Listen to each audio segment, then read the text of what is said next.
ಎಲ್ರಿಗೂ ಸ್ವಾಗತ. ಹಲವಾರು ಸಾಂಪ್ರದಾಯಿಕ ನಂಬಿಕೆಗಳ ಪ್ರಕಾರ ಪ್ರತಿ ಮನೆಯೂ ತನ್ನದೇ ಆದ ಶಕ್ತಿಯ ಪ್ರಕಾರವನ್ನು ಹೊಂದಿರುತ್ತದೆ. ಮನೆಯಲ್ಲಿ ವಾಸಿಸುವ ವ್ಯಕ್ತಿಗಳ ಮೇಲೆ ಆ ನಿರ್ದಿಷ್ಟ ಶಕ್ತಿಯು ಪ್ರಭಾವ ಬೀರುತ್ತದೆ. ಮುಖ್ಯವಾಗಿ ಇದಕ್ಕೆಲ್ಲ ಕಾರಣ ವಾಸ್ತುಶಾಸ್ತ್ರ.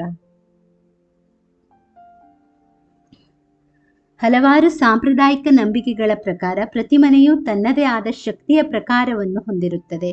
ಮನೆಯಲ್ಲಿ ವಾಸಿಸುವ ವ್ಯಕ್ತಿಗಳ ಮೇಲೆ ಆ ನಿರ್ದಿಷ್ಟ ಶಕ್ತಿಯು ಪ್ರಭಾವ ಬೀರುತ್ತದೆ. ನಕಾರಾತ್ಮಕ ಶಕ್ತಿಯಿಂದ ಮನೆಯಲ್ಲಿ ಅಶಾಂತಿ, ಅನಾರೋಗ್ಯ, ಬಾಂಧವ್ಯದಲ್ಲಿ ಬಿರುಕು ಮೂಡಿದರೆ, ಧನಾತ್ಮಕ ಶಕ್ತಿಯಿಂದ ಮನೆಯಲ್ಲಿ ಸಮೃದ್ಧಿ, ಏಳಿಗೆ ಉಂಟಾಗುತ್ತದೆ.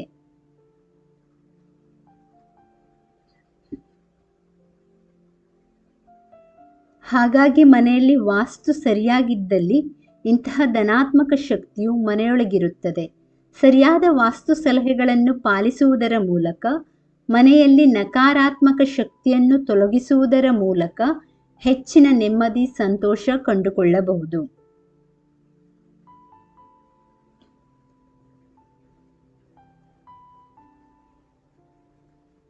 ಪ್ರಾಂಗಣಕ್ಕಾಗಿ ವಾಸ್ತು ಸಲಹೆ. ವಾಸ್ತುಶಾಸ್ತ್ರದಲ್ಲಿ ಪ್ರಾಂಗಣವೆಂಬುದು ಮನೆಯ ಅತ್ಯಂತ ಪವಿತ್ರ ಮತ್ತು ಶಕ್ತಿಯುತ ವಲಯವೆಂದು ಪರಿಗಣಿಸಲಾಗಿದೆ. ಸ್ವಚ್ಛಂದ ಗಾಳಿ, ಬೆಳಕು ಇರುವಂತಹ ಪ್ರಾಂಗಣವು ಹೆಚ್ಚಿನ ಧನಾತ್ಮಕ ಶಕ್ತಿಯನ್ನು ಹೊರಸೂಸುತ್ತದೆ. ಹಾಗಿದ್ದರೆ ವಾಸ್ತು ಪ್ರಕಾರ ಈ ಪ್ರಾಂಗಣ ಹೇಗಿರಬೇಕು ಎಂಬುದಕ್ಕಾಗಿ ಕೆಲವು ಸಲಹೆಗಳು ಇಲ್ಲಿವೆ. ನಿಮ್ಮ ಮನೆಯ ಪ್ರಾಂಗಣವು ಸ್ವಚ್ಛವಾಗಿರಬೇಕು ಹಾಗೂ ಅಸ್ತವ್ಯಸ್ತತೆಯಿಂದ ಕೂಡಿರಬಾರದು. ಈ ಜಾಗ 1 ರಿಂದ 1.5 ಮೀಟರ್ ಸುತ್ತಳತೆಯಲ್ಲಿ ಯಾವುದೇ ಅಡೆತಡೆಗಳನ್ನು ಅಥವಾ ನಿರ್ಮಿಸಿದ ಪ್ರದೇಶವನ್ನು ಹೊಂದಿರಬಾರದು. ಇಲ್ಲಿ ಅಡುಗೆ ಮನೆ, ಬಾತ್ರೂಮ್ ಅಥವಾ ಪಿಲ್ಲರ್ ನಿಯೋಜನೆಯು ನಕಾರಾತ್ಮಕ ಶಕ್ತಿಯನ್ನು ಆಕರ್ಷಿಸುತ್ತದೆ. ಇದು ನಿಮ್ಮ ಕುಟುಂಬದ ಸದಸ್ಯರ ಆರೋಗ್ಯದ ಮೇಲೆ ಪ್ರತಿಕೂಲ ಪರಿಣಾಮ ಬೀರಬಹುದು. ಮಲಗುವ ಕೋಣೆಗಾಗಿ ವಾಸ್ತು. ಕೆಲವೊಮ್ಮೆ ಚಿಕ್ಕ ಚಿಕ್ಕ ವಿಷಯಗಳು ನಿಮ್ಮ ಅದೃಷ್ಟವನ್ನು ಬದಲಾಯಿಸಿ ಬಿಡಬಹುದು.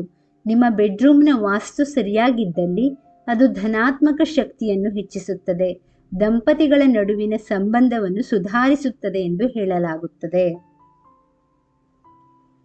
ವಾಸ್ತು ಪ್ರಕಾರ ನಿಮ್ಮ ಮಲಗುವ ಕೋಣೆಯನ್ನು ಧನಾತ್ಮಕವಾಗಿರಿಸಲು ಇಲ್ಲಿವೆ ಕೆಲವು ಪ್ರಮುಖ ಸಲಹೆಗಳು.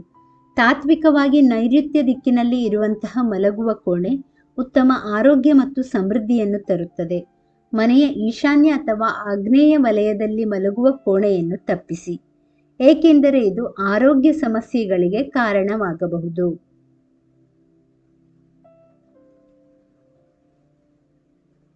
ಮಲಗುವ ಕೋಣೆಯ ನೈಋತ್ಯ ಮೂಲೆಯಲ್ಲಿ ನಿಮ್ಮ ಬೆಡ್ ಇರಿಸಬೇಕು. ಹಾಸಿಗೆಯ ಮುಂದೆ ಕನ್ನಡಿ ಅಥವಾ ದೂರದರ್ಶನವನ್ನು ಇಡುವುದನ್ನು ತಪ್ಪಿಸಿ. ನೀವು ಹಾಸಿಗೆಯಲ್ಲಿರುವಾಗ ನಿಮ್ಮ ಪ್ರತಿಬಿಂಬವು ಕನ್ನಡಿಯಲ್ಲಿ ಕಾಣಿಸಬಾರದು. ಇದರಿಂದ ನೆಗೆಟಿವ್ ಎನರ್ಜಿ ಉಂಟಾಗುವುದರ ಜೊತೆಗೆ ಇದು ಸಂಗಾತಿಗಳ ನಡುವೆ ಜಗಳಕ್ಕೆ, ಬಿರುಕಿಗೆ ಕಾರಣವಾಗಬಹುದು.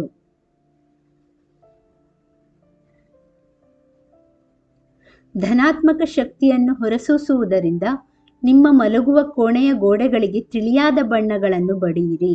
ಹಾಗೆಯೇ ನಿಮ್ಮ ಬೆಡ್ರೂಮ್ ಗೋಡೆಗಳಿಗೆ ಕಪ್ಪು ಬಣ್ಣ ಬಳಿಯುವುದನ್ನು ತಪ್ಪಿಸಿ.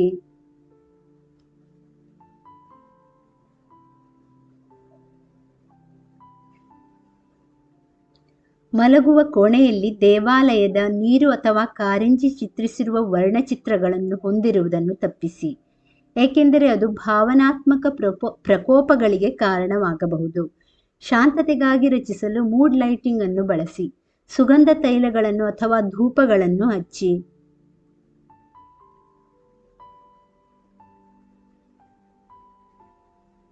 ಒಟ್ಟಾರೆ ವಾಸ್ತುಶಾಸ್ತ್ರವು ಅತ್ಯಂತ ಪ್ರಾಚೀನ ವಿಜ್ಞಾನವಾಗಿದೆ.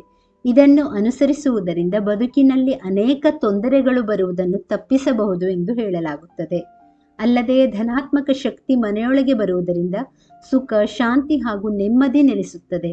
ಆದ್ದರಿಂದ ಧನಾತ್ಮಕ ಶಕ್ತಿಯ ಹರಿವು ಹಾಗೆಯೇ ನಕಾರಾತ್ಮಕ ಶಕ್ತಿಯನ್ನು ತೊಲಗಿಸುವುದು ಮುಖ್ಯವಾಗಿದೆ. ಇಲ್ಲಿ ಹೇಳಲಾದ ವಾಸ್ತು ಸಲಹೆಗಳು ಧನಾತ್ಮಕ ಶಕ್ತಿ ಹರಿವಿಗೆ ಸಹಕಾರಿಯಾಗಿವೆ.